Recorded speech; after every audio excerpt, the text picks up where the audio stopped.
Bonjour à tous, on va démarrer. Bonjour. Je voudrais remercier d'ailleurs les organisateurs de nous avoir invités à faire cette présentation. Donc on va vous faire un témoignage de ce qu'on a fait dans notre entreprise, boîte à outils groupe SAMC. Franck, je te laisse présenter. Ouais. Bonjour, Franck Augier, je suis responsable des ressources humaines pour la boîte à outils. Les initiales de mon nom, ça fait FO, pour quelqu'un qui s'occupe des RH, c'est sympa. Et je vous présente Frédéric Dufaux-Joël, la FDJ, la Française des Jeux. Vous comprendrez tout à l'heure. Voilà. Et je te laisse te présenter et dire ce que tu fais dans la boîte. Est-ce que vous entendez tous bien? Il faut qu'on soit plus sur la gauche. Voilà, donc effectivement Frédéric Dufaux-Joël, moi je suis le DSI de la boîte à outils. Comme je décris, montagnard citadin, passionné d'agilité, d'entreprise et d'humain. Donc cette première slide là, pour moi ça représente un homme ou une femme avec tous ces strates de développement, ça rayonne. Et c'est une œuvre que j'avais vue il y a 2 ans en Australie au Musée national de Sydney. Et quand j'avais vu ça dans la globalité, j'avais tout de suite pensé à une équipe agile performante, avec plein d'individus, tous développés, différents, qui interagissent entre eux. Et ça m'avait vraiment inspiré ça. Je l'avais tweeté tout de suite, j'avais eu un flash, et on l'a régulièrement réutilisé. C'est une œuvre qui a été faite par Uta Changala, qui est un arborigène, et pour lui, c'était une représentation de la famille. Donc finalement, il était bien dans un lien des personnes et des liens entre les individus. Voilà, donc maintenant, je te laisse présenter l'entreprise. Alors rapidement, pour vous présenter le contexte, c'est l'entreprise dans laquelle on a animé cette démarche là, qu'on a nommée au départ projet, puis ensuite démarche, maintenant on dit état d'esprit, satisfaction client. Il faut qu'on vous parle du groupe SAMC. Donc nous, société boîte à outils, nous appartenons au groupe SAMC. Le groupe SAMC, c'est à peu près 1 milliard d'euros de chiffre d'affaires, 2 activités principales qui réunissent une vingtaine de sociétés différentes et d'activités différentes. C'est le négoce de matériaux, donc destiné à vendre des produits de construction pour les artisans et les professionnels, et une activité, la nôtre, de bricolage, donc pour le particulier, de distribution de produits de bricolage. Nous représentons une trentaine de magasins, un peu plus de 300 millions d'euros de chiffre d'affaires, et c'est environ 1500 collaborateurs pour la partie bricolage. Le groupe SAMC, c'est environ 5000 personnes. Voilà, nous avons 2 enseignes de division de distribution de matériaux de bricolage. L'entrepôt de bricolage, que vous connaissez peut-être sur Grenoble. Il y a 3 magasins, Moiran, Comboire et Saint-Martin-l'Air. Et puis les enseignes, la boîte à outils, vous trouvez plutôt dans les milieux ruraux, plus petits magasins. Voilà. Donc aujourd'hui, on va plonger un peu dans ce que nous avons mis en marche dans la société, la boîte à outils, donc pour la partie bricolage. Donc quand on a préparé l'intervention aujourd'hui, on a réuni un petit peu nos documents avec Fred. Et je voulais vous relire ce qu'on avait envoyé à tous nos collaborateurs il y a de cela 3 ans maintenant. C'est une petite note qui leur a été transmise. J'en ai extrait 4-5 lignes parce que je pense que ça campe pas mal le décor. Elle s'intitule « Et si notre avenir ne dépendait que d'eux ». Donc crise ou pas crise, notre entreprise existe, progresse et se renforce chaque année dans un environnement instable. Quelle meilleure stratégie que de construire solide, durable et de renforcer ce qui nous a toujours permis d'être au rendez-vous. Et là on les cite, des valeurs fortes, des collaborateurs mobilisés, impliqués, et une entreprise agile. Les valeurs, vous les avez vues apparaître tout à l'heure, partage du pouvoir, du savoir, de l'avoir et des émotions. Donc, dans cette note, on précise, nous sommes aujourd'hui prêts à relever un nouveau défi, à concentrer tous nos efforts et nos moyens sur le thème de la satisfaction client. Donc, on rappelle bien sûr que les clients sont au cœur de toutes les activités de l'entreprise et nous n'existons concrètement que par eux, que s'ils continuent à nous fréquenter et nous ne progressons que s'ils sont plus nombreux à reconnaître la qualité de nos prestations. Nous avons la conviction qu'il faut pousser beaucoup plus loin cette différence. Nous méritons mieux, nos clients méritent mieux. Notre entreprise se met donc en mouvement en impliquant tous ses collaborateurs. L'intelligence collective et la créativité seront fortement sollicitées à l'avenir. Donc, intelligence collective et créativité, comment on a mis ça en marche il y a 3 ans en arrière? Concrètement, et là vous voyez le schéma qui nous a animés et qui nous anime encore depuis 3 ans, où vous retrouvez l'arche de la satisfaction client, la satisfaction client étant la clé de voûte. Et vous avez après tous les différents thèmes que nous avons investigués pendant ces 3 années. Et l'ensemble de cette arche repose sur une fondation, et fondation sur laquelle tout s'écroule, c'est la satisfaction des équipes, considérant que bien dans ses pompes, bien avec ses clients. Alors concrètement, comment on a procédé? On a impliqué 200 de nos collaborateurs, il y a 3 ans en arrière, dans nos magasins, mais aussi au siège de l'entreprise, hors manager. Nous les avons réunis en atelier de réflexion et de production d'idées autour de 4 grands thèmes qui ont été traduits en questions. Vous allez retrouver les thèmes qui sont là. C'est la qualité de l'offre produit et de services dans nos magasins, la qualité de l'accueil et des conseils, l'observatoire client, c'est-à-dire observer nos clients, et la satisfaction des équipes. Donc autour de ces 4 grands thèmes, nous avons posé toutes les questions à nos 200 collaborateurs qui ont pu exprimer des idées références. Tous ces ateliers ont été animés, de production d'idées, ont été animés par des collaborateurs de leur magasin qui ont été formés pour la circonstance. Les personnes qui ont animé, ce ne sont toujours pas les managers. Toutes ces idées sur ces 4 grands thèmes sont venues alimenter un référentiel. Chaque site en local est venu s'évaluer autour de ces idées références. Il en est ressorti donc à la fois des points forts et forcément beaucoup de points améliorés. Donc chacun de ces points améliorés a été traduit en projet, en mini-projet, en local, d'amélioration continue. Et ce sont les équipes qui mènent ces projets-là dans leur propre magasin. À ce jour et au global, on est maintenant, il faudra actualiser, mais on a 270 projets d'amélioration continue qui ont été mis en place dans les magasins par les équipes magasins pour leur propre métier, pour leurs propres clients. Et la nature du processus fait que c'est adapté au local aussi. C'est-à-dire que la bonne idée à un endroit qui vise l'amélioration de la satisfaction client n'est pas forcément la meilleure idée dans un autre de nos sites. On a des tailles de sites différents et on a une couverture géographique, vous l'avez peut-être vu tout à l'heure, sur un grand quart sud-est de la France. Donc ce sont tous ces projets qui viennent challenger nos équipes au quotidien et animer nos équipes au quotidien. Alors, j'ai beaucoup dit hors manager. Les managers, on a souhaité qu'ils viennent en soutien de la démarche, mais qu'ils n'animent pas le processus d'amélioration continue, mais qu'ils viennent vraiment dynamiser et soutenir cette démarche-là. Donc pour ce faire, on a travaillé pendant 1 an au préalable avec eux sur des formations, à la fois sur le management transversal, et en utilisant et en distillant beaucoup d'agilité. Voilà. Et là, je laisse la parole à Fred, c'est lui qui va vous en parler, qui va vous montrer un petit peu ce qu'on a pu utiliser. Et finalement aussi du lâcher-prise et de laisser faire. Ce qui n'est pas plus facile. Donc on avait dans l'entreprise, avant de démarrer, une culture agile, puisqu'au niveau informatique, ça fait une dizaine d'années que c'est parti, et ça s'est vraiment diffusé assez rapidement dans toute l'entreprise, et je pense que c'était une de nos forces. Et je pense qu'une des choses importantes qui nous a inspirés, c'est ce que j'appellerais un peu l'apprentissage tribal. Effectivement, on est depuis un moment dans un mode où on favorise vraiment la réussite et finalement que les gens puissent faire dans un environnement sécurisé, puissent faire et le droit à l'échec finalement. Et là, il y a un livre de Daniel Mesic, la Culture Game, que vous trouvez sur Internet facilement, qui dit un certain nombre de pratiques de l'apprentissage tribal. Alors, je ne vais pas toutes les faire, hein, mais c'est assez inspirant. Il y en a beaucoup toutes simples, comme j'aime bien, rendez vos réunions ludiques. La facilitation. Effectivement, chez nous, dans l'entreprise, il n'y a plus une réunion qui n'est pas facilitée, pas forcément par le manager, hein, mais c'est une culture. Et soyez joueurs, ouvrez l'espace de réunion, partagez vos lectures, faites-vous coacher.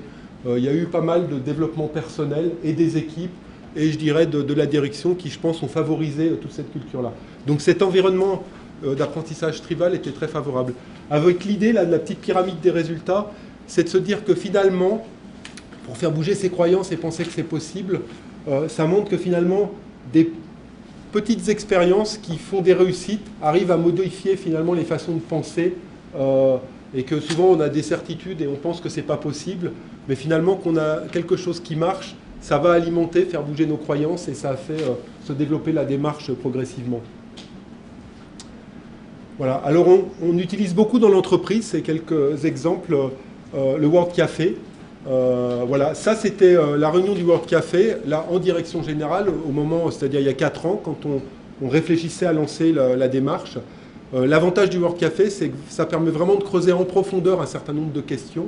Vous mettez des tables de 4 ou 5. Si nous, on est une direction générale élargie à 17 personnes, on va mettre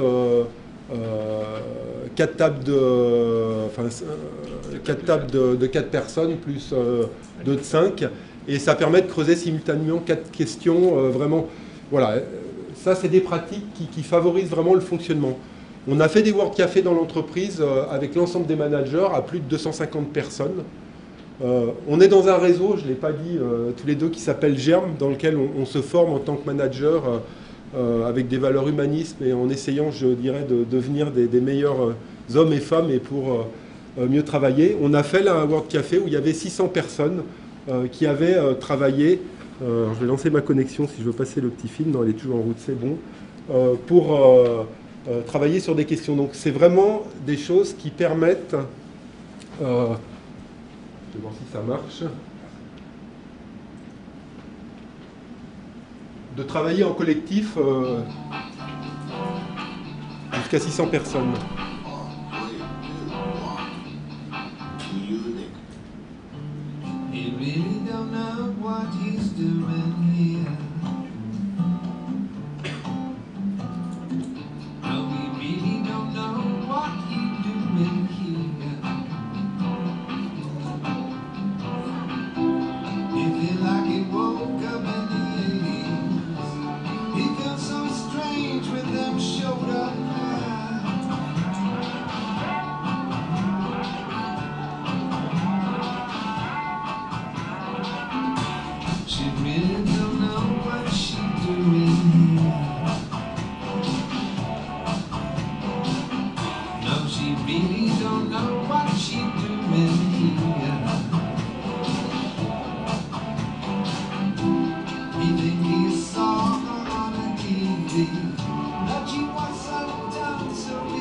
Voilà, alors, l'intérêt, c'est que vraiment, ça permet de travailler, quand on veut travailler sur une vision partagée et quand on veut travailler de ces façons-là, c'est important que tout le monde ait la même vision et qu'elle se soit co-construite.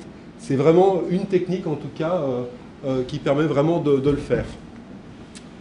On a une autre pratique, ça c'est le fishbowl. Là, j'ai envie de dire, c'est vraiment une pratique de libération de la parole.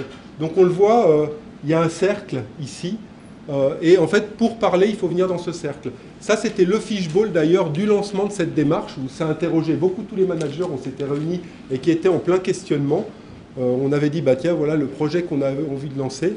Et on avait fait un fishbowl qui avait duré 1h30 où finalement on vient poser en toute liberté les questions qu'on veut. Et souvent, quand on est dans une salle comme ça, c'est pas forcément évident de poser des questions, surtout quand il y a des questions de hiérarchie. Et là, finalement, on est tous assis, et quand on parle dans un cercle, on oublie un peu les gens autour, et c'est vraiment une formule qui facilite la libération de la parole. Nous, c'est devenu aussi une culture d'entreprise, qui favorise, je pense, ces façons de travailler. On utilise beaucoup les jeux. Voilà, donc les Innovation Games, par exemple, il y a un jeu sur lequel, là, on l'avait utilisé en direction générale, pour choisir les projets informatiques. C'est toujours un dilemme, puis finalement chacun veut son projet et puis s'intéresse pas trop aux autres. Donc on avait donné le volume d'argent, on avait simulé un prix, un jeu qui correspondait à l'investissement humain qu'il allait demander. Et finalement chaque manager ne pouvait pas s'acheter son projet et était obligé de collaborer les autres pour pouvoir acheter un projet pour l'entreprise. Donc c'est un moyen sous forme de jeu d'obliger à prendre conscience que seul je ne peux pas, de m'intéresser au projet des autres, ainsi de suite.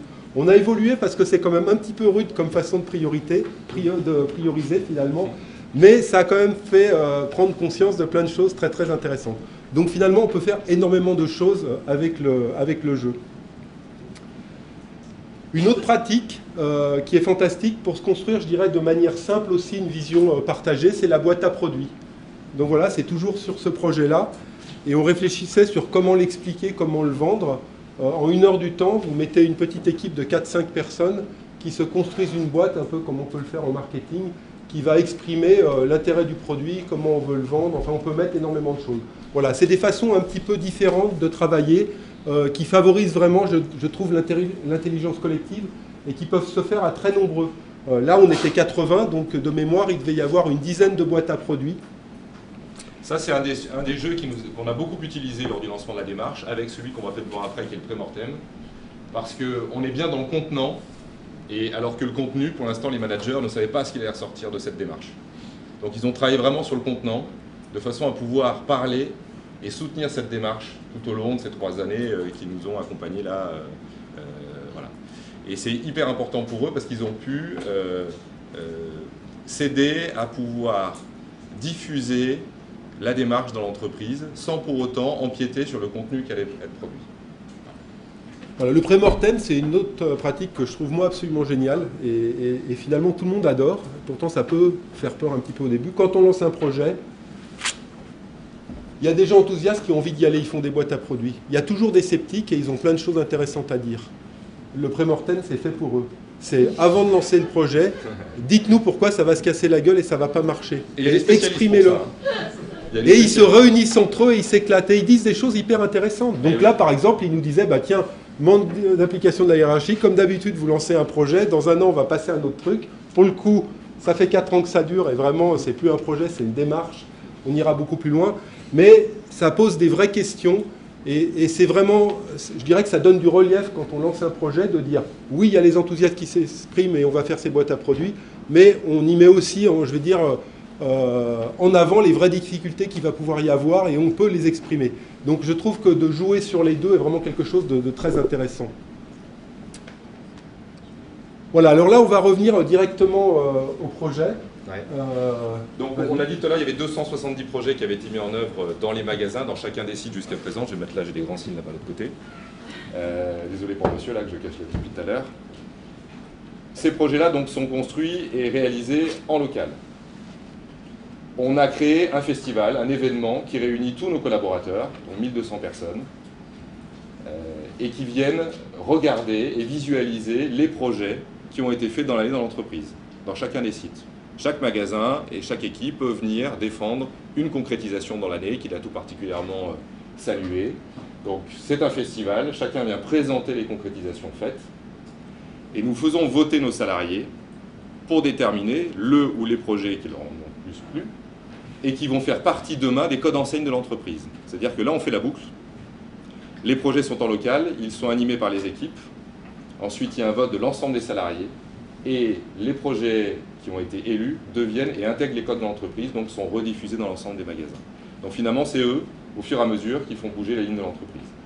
Voilà, ça, c'est un exemple des prix de festival. Voilà le... Alors là, d'ailleurs, on va le réexpliquer, ce grand festival, le dernier s'appelait le Sommet du bricolage, a émergé des idées par les équipes de Brézin du siège social, mais dans le cadre de ce projet, de réunir l'ensemble des salariés de l'entreprise sur 2 journées, l'ensemble des fournisseurs, qu'on a mis en relation et on s'est organisé pour pouvoir réunir tout le monde et travailler ensemble et se comprendre. Ça a généré plein de choses. Donc ça c'était, il y avait donc 200 stands fournisseurs, il y avait le stand de la satisfaction client dont vous voyez un certain nombre de projets qui étaient affichés, on va vous en commenter quelques-uns qui étaient les projets de l'année qui sont significatifs, sachant que finalement ce sommet du bricolage, on l'appelait comme ça, était lui-même un des projets qui a été récompensé et qui a émergé de la démarche. Dans cet état d'esprit de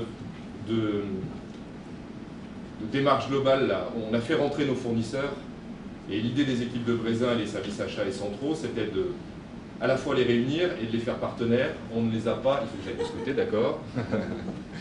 On ne leur a pas fait payer ce stand. Et ce qui est une particularité dans l'activité bricolage, vous avez un certain nombre de forums qui se font en partenariat avec les fournisseurs. La plupart du temps, on fait payer. Nos concurrents font payer. Nous, on a fait payer que le stand, prix très modique, et tout le reste qui avait autour, y compris la belle soirée qu'on a fait la veille, on leur a offert à nos fournisseurs, dans un principe de réciprocité et de partenariat. Là, vous avez quelques exemples de projets qui ont été concrétisés en magasin. J'ai juste une petite particularité et une précision à vous dire sur ces projets, c'est que le premier projet qui est venu intégrer les codes enseignes de l'entreprise, et croyez-moi que ça a fait un peu trembler la direction générale, dont on fait partie. Donc le premier projet qui a été salué, il vient du magasin de Montélimar, c'était il y a 3 ans en arrière, et c'est de refaire l'ensemble des salles de pause en magasin. Donc rien à voir avec le client final. Absolument rien à voir. Lâcher prise, on a fait refaire toutes les salles de pause. Nos collaborateurs ont refait, on a déclenché les budgets pour refaire les salles de pause dans tous nos magasins. Donc, et ça ne nous a pas dérangé, même si ça a pu heurter parfois certains qui étaient plutôt dans « oui, mais c'est pas le client final », pour essayer de travailler sur la satisfaction de nos équipes, bien dans ces pompes, bien avec les clients. Voilà. Et là, vous avez d'autres exemples, si on veut zoomer. Voilà, voilà, alors Comboire, c'est pour le coup, La première année, il a germé surtout des projets finalement sur la satisfaction des équipes, et c'était super. Et c'est plutôt la troisième année, c'était même la deuxième, parce que la première année, tout ça s'est mis en place. La deuxième année, il a germé beaucoup de projets sur la satisfaction des équipes. Et la troisième, il a commencé à germer des tas de choses fantastiques, et le reste était aussi fantastique. Mais par exemple là, c'est effectivement des services un peu innovants pour servir les clients et un paquet GT qui a été mis en place par le magasin de Combois. C'est-à-dire que le service marketing, on a une offre qui accompagne l'été, qui est traditionnellement une activité très importante pour nous dans le bricolage, où on a des services plus qui sont mis en avant pour accompagner nos clients dans leurs travaux. Tout ça est bien charté, bien normé pour l'ensemble de nos magasins. Parfois, on n'ose pas aller plus loin. Nos collaborateurs, en tout cas dans ce magasin, sont allés beaucoup plus loin, avec des services vraiment plus, qu'ils ont mis en œuvre dans leur magasin pendant cet été. Ça a tellement bien plu qu'on a décidé de le diffuser sur l'ensemble des magasins ensuite. Voilà, un second projet ici, c'est l'humeur du jour, et c'est un magasin, il a mis ça en place, et chaque collaborateur, quand il arrive le matin, il met un petit nuage, un petit orage s'il n'est pas bien, un soleil s'il est bien. Et voilà, c'est venu d'eux, et ça permet de créer des choses intéressantes. Saint-Martin-d'Air, ils ont fait justement, dans le cadre, on va dire, de l'observatoire client, des questionnaires, et en fait c'était un magasin où le contexte est difficile parce que la zone d'accès, pour ceux qui connaissent, est vraiment pas facile, et du coup c'est compliqué d'avoir beaucoup de clients.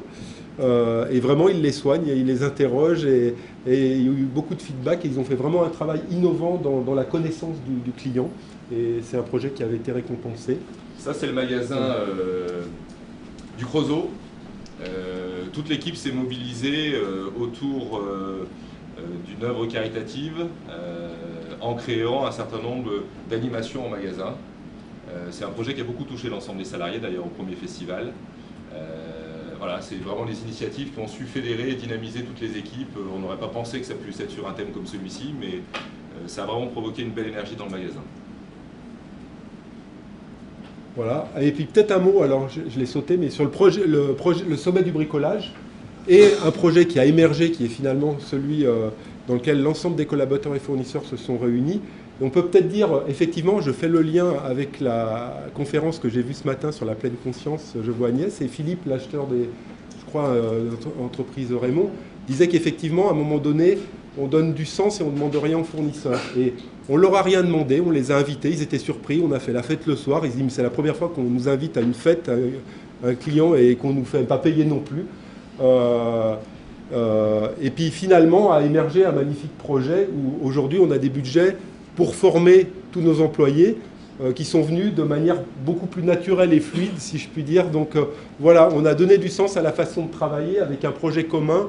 On les a reçus, donc ça a vraiment généré des choses, je dirais, pas étonnantes, mais assez superbes. On peut presque le dire, le partenariat qu'on a créé avec eux, tellement ils ont été satisfaits du sens qu'on pouvait donner à notre relation ensemble, on va certainement, c'est pas certainement, cette année, on va offrir 2 jours de formation supplémentaire à tous nos collaborateurs de la force de vente, grâce au partenariat qu'on a créé avec eux. Alors, dans cette démarche, il faut bien qu'on la mesure à un moment ou à un autre quand même, auprès de nos clients, bien sûr, en finale, et bien sûr auprès de nos salariés. Et puis chaque année, voir si on progresse quand même. Sinon, on s'est bien amusé, mais c'est tout. Donc chaque année, voilà, ça c'est un exemple de résultat d'enquête salariée que nous faisons. On a un taux de participation environ de 73%, ce qui est plutôt des bons taux pour questionner les collaborateurs en entreprise. Et on les interroge sur 36 questions autour des 4 grands thèmes qu'on a vus tout à l'heure, y compris leur propre satisfaction client. Leur satisfaction, pardon. Et chaque site a, c'est bien sûr un questionnaire qui est anonyme, et chaque site a une compilation et peut travailler ensuite pour mesurer les améliorations ou constater les dégradations, s'il y en a eu, de façon à faire naître de nouveaux projets d'amélioration. Et nous, on vise ça au niveau entreprise, puisqu'on consolide toutes les données et ça nous permet de voir évoluer l'entreprise autour des 4 grands thèmes de la satisfaction. Et j'aurais envie de dire, ils s'interrogent, puisque ce questionnaire, pareil, il a émergé, c'est les équipes qui l'ont bâti, donc c'est les équipes qui ont décidé de s'interroger, qui ont construit l'ensemble des questions qu'ils ont fait. Donc sur les 4 axes, hein, il y a des questions. Donc là, par exemple, c'est une question sur l'autonomie, et il y a 51% des personnes qui ont répondu qui se sentent assez satisfaisants dans l'autonomie, et 41% qui se trouvent très satisfaisants. Donc ça veut dire qu'on a quand même plus de 90% des personnes qui se sentent autonomes dans leur travail. Quand on connaît dans l'entreprise libérée, a priori, que c'est finalement ce qui est le plus important pour être heureux dans son travail, d'avoir de l'autonomie, voilà, c'est vraiment quelque chose qui est intéressant. Mais je dirais plus que le résultat, ce qui est intéressant, c'est comment ça a émergé. Il y a une seconde question qui était, enfin j'en montre deux parce que on ne va pas montrer l'ensemble, c'était l'implication dans l'image de l'entreprise. On se retrouve à 89% pour les gens qui répondent, qui se sentent impliqués dans l'entreprise. Bon, ils l'ont construit, peut-être que les 25% qui n'ont pas répondu, ce sera en dessous, mais il y a vraiment, je pense, un état d'esprit, voilà, mais c'est vraiment les équipes qui se mesurent et qui décident quand lancer, c'est une fois par an en général, ce questionnaire. Voilà, et puis pour conclure, ça c'est une phrase, je dirais, qui nous inspire, et notre PDG est dans un groupe de travail qui s'appelle EVH, des entreprises vivantes pour des femmes et des hommes vivantes, coaché d'ailleurs par Vincent Lénart, et moi je la trouve magnifique, et c'est vraiment un peu ce qui nous inspire, et effectivement, on essaye de donner les moyens, et on a envie que l'entreprise se développe, et on sait que c'est parce que les gens vont se développer dans l'entreprise. Je ne vous la lis pas, mais je trouve que c'est un petit peu la phrase qui nous inspire.